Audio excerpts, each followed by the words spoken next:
Hear the silence? Yeah. Okay, all right, let's get going. All right. I was trying to sneak it in. No, Yeah, it's the shoes. Yeah. Yeah. I like shoes with hard soles too. Yeah. I always have this trouble walking down this corridor. I just want to start by congratulating the team and everyone for a great session. So we do have to do a little bit of recap and then kind of show or kind of explain some of the refinements and kind of added layers to the project. But basic kind of thesis is that we are bringing from the prompt. We went from monuments to characters, and from Yona Friedman's floating cities to literally floating cities. Where collectivity is a kind of shifting set of informal plan relationships where individuality of the parts are maintained. And in a sense, this is a kind of critique of Friedman, whose endless and generic plans are kind of dehumanizing.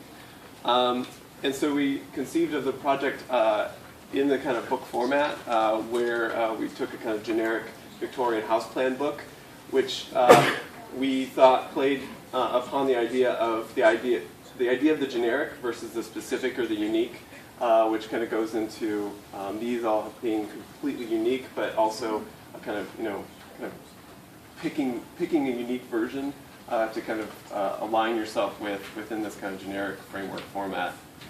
So we developed a set of individual cottages that are kind of these scaleless characters that exhibit a cloud of associations, some vegetal, some animal, some mineral.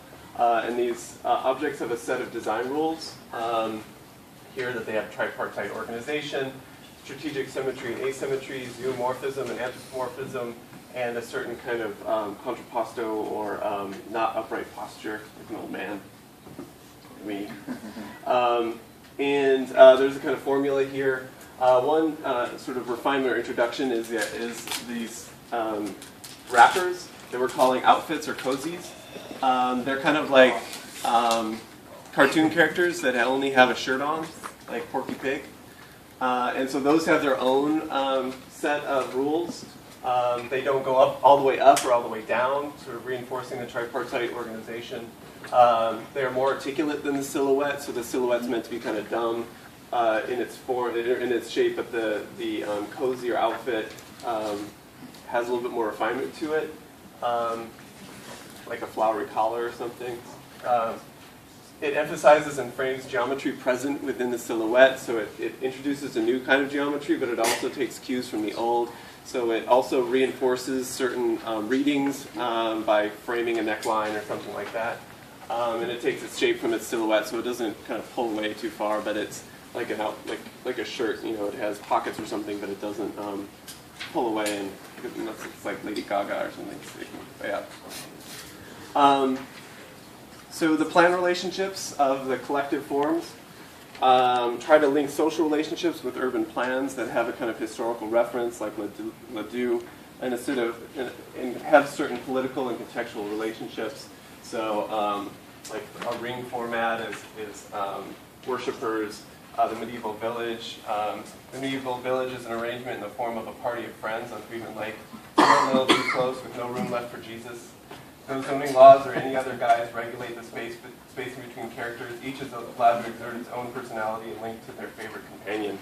So each one has a kind of a stance towards the relationship between the individual and the collective. Each character is a self-contained narrative where its shape, its cozy or outfit, its plan, and its section create unexpected and humorous adjacencies and pairings. One example is paragrapher, which Gantos is going to read the story for. So, paragrapher is a great and popular choice within the Friedman Lake colony. Paragrapher is the Page perfect 15. cottages for those who wish to have a new beginning in the Flinterland Lake community. Paragrapher is spacious enough to hold 3 to 5 people. He offers his residents the comfort and freedom to pursue it and discuss anything they desire. Paragrapher contains the largest library, taking up most of the interior walls. Although he can stand alone, Paragrapher is usually found near other citizens of the lake, as he likes being a part of something larger than himself. And we have Victoria, for example, she's the one right there. She's on page 35.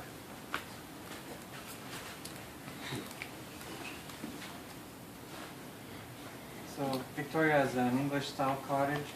She's one of Friedman Lakes Colony's most prestigious members. Many royal figures as well as soccer players have stayed under her refuge while in Flinterland. Victoria is known in the community for her Gothic Revival interior. She has won Vanity Fair's magazine's Best Interior Award.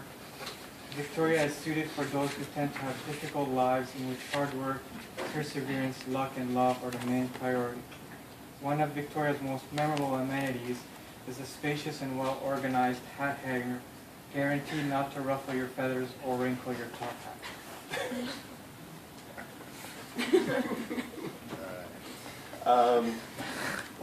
So like before, we have the relationship grammar and the index of all of the pieces. We encourage button wearing. And we have a little video of going in the kind of objects kind of traveling between the different configurations with the fire hydrant there in the center. What's the difference between companionship and huddling? Yeah, let's see. I mean, there's a slight cant on companionship, which I'm just curious. Yeah. Right. Huddling, I think they're closer together, so they're definitely a kind of a physical. What's that? This It was should be a slight interlacing, right? Francois and Yeah. Deco, right? Yeah, because they're both strong figures. They don't have any sort of circular, so they're more likely to be next to each other. How did you guys write? Did you write together or? Each person wrote in their individual, and then we passed it through one person filtering. Okay. That's kind of the way everything happened. Right. Like every step was like individual and then passed through one person to. Normalize. Yeah. I think it was really important for it to remain in the realm of a book or a graphic novel. So it's still a kind of design project where each person really kind of thought about the individual forms and plans and sections. So they've all been developed in plan and section, but then thinking of it as a book, it still has a kind of narrative or story. What can I say? It's just opening a can, which it's very stunning. Okay? So let's go beyond that.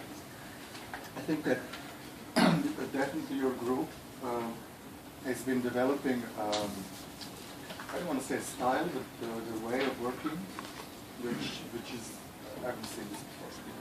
And that is the purpose of the exercise. So, great. What I think it's very important, is that we can now discuss about type in a much more open way, through actually the origins of the word type, meaning the letter. That's why that was used.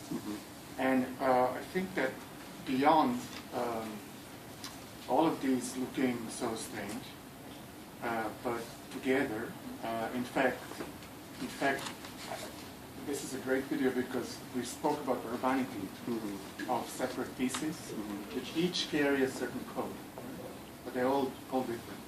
If you look at the cities today, right, they're not that different, because each building is kind of its own statement, and none wants to be like the other, unless it is a corporate or something. So, what is also kind of quite interesting, and maybe there could be a kind of question for you. This is not an investigation. This is really, I'm enjoying this. It's just what would be the qualities found beyond irony, of course, which is fascinating. And what would be the quality, architectural quality that you have found?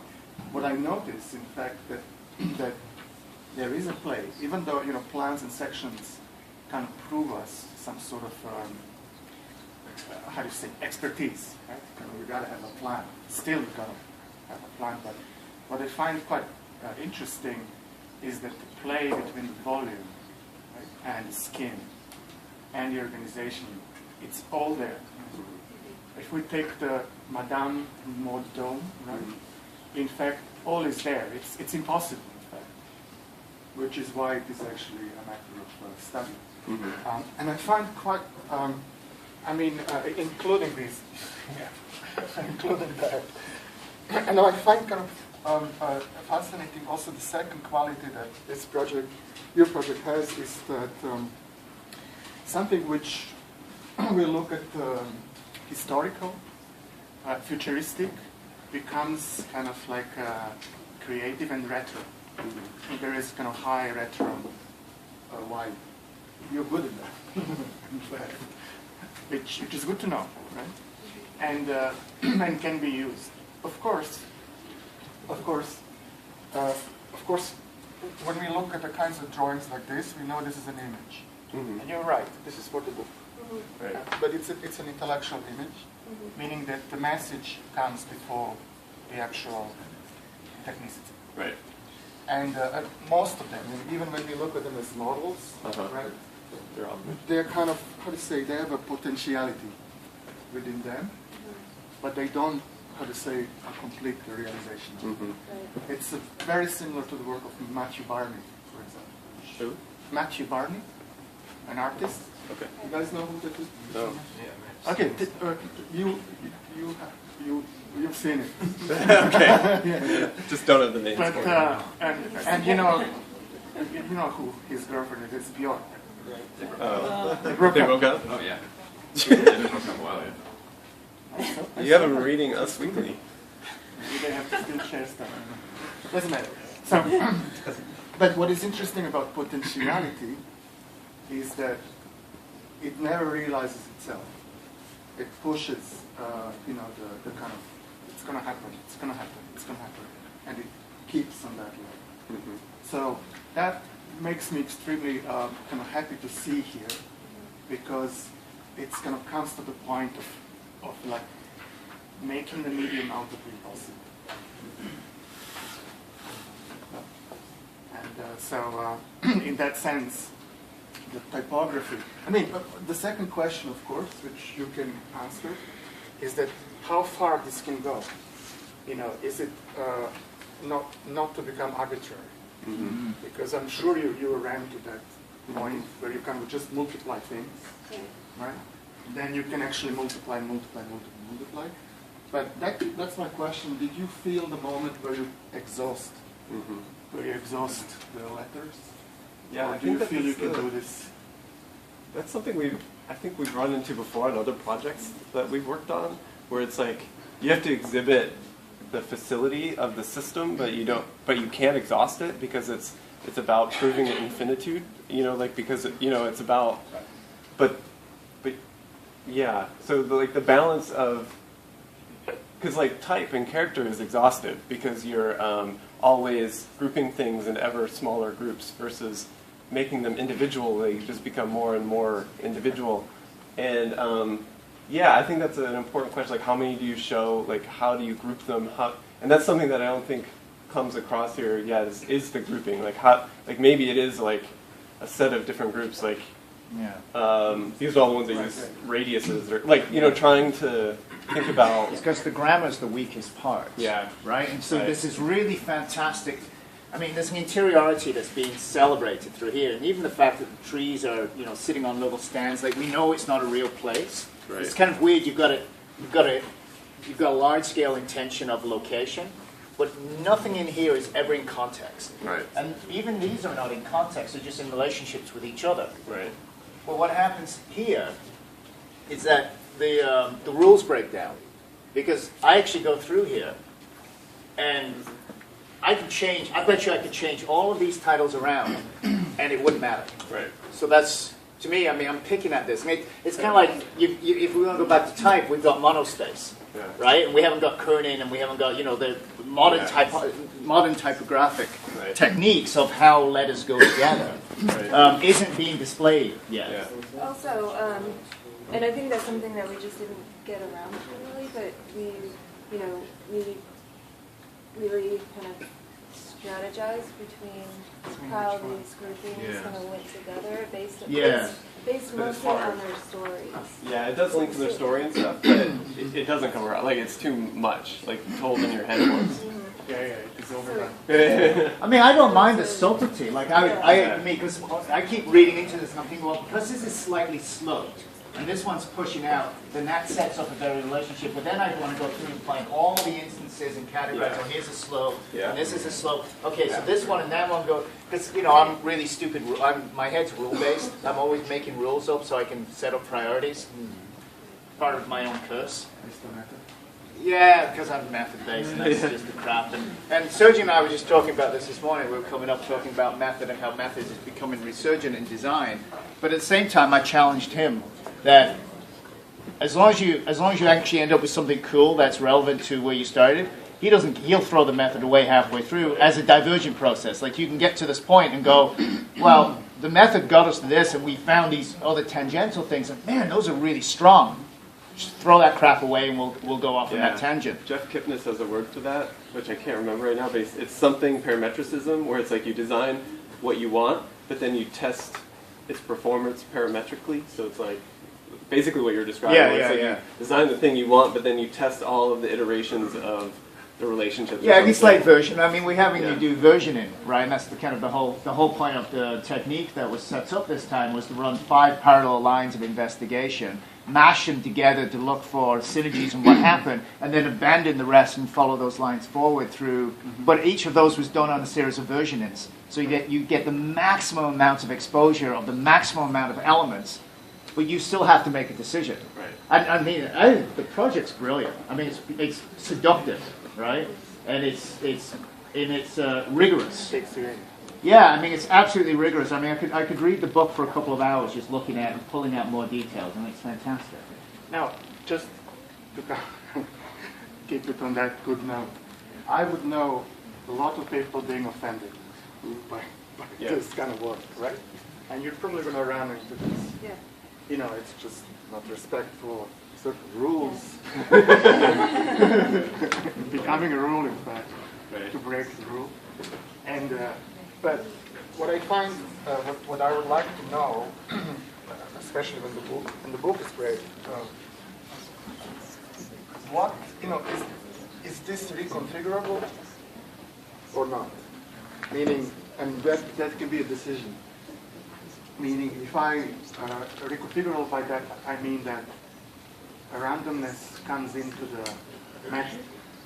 So that, like when you pull up images from Google, right? You just have a grid. So, and then you look for a certain part. So, if that's the case, then there is a huge success into that. Of course, then it would mean again to mention how far can it go? And I would even argue, if it can go far, then there is a practice, right? I mean, like 5 years of practice, maybe more. And so it can influence the way, and the influence is a high potential for influence. Now, of course, someone is going to complain, some plans intersections, how to say, are more specific. In fact, they're all specific, but some are kind of, in the realm of the possible, and some are in the realm of the picture, of a painting. So you could imagine that there was this huge movement about, trompe l'oeil paintings, that when there is not enough money to make a building, then let's draw a building. Of course, politicians like it because they spend less. Yeah. And so that's something to know. Right. Just in a thinking, would that be, what would actually be, and we don't have time for this, right? What would that be actually in actuality, right? In technical actuality, working, right? Let's imagine it being built. Because now the virus is out, right?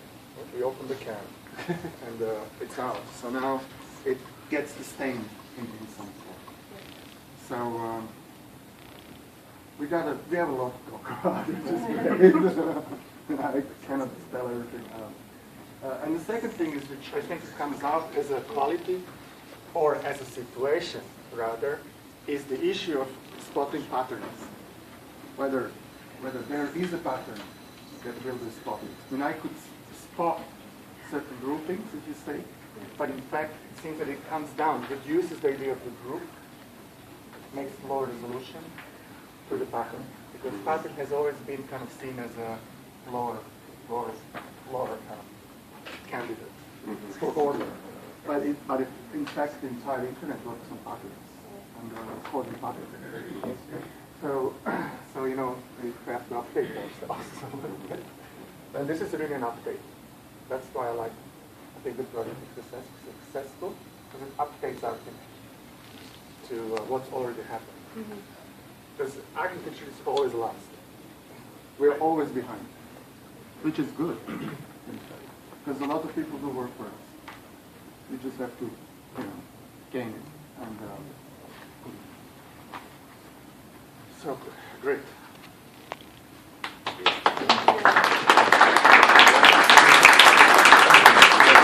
Let's talk more about this, okay? All right? Now getting cut short.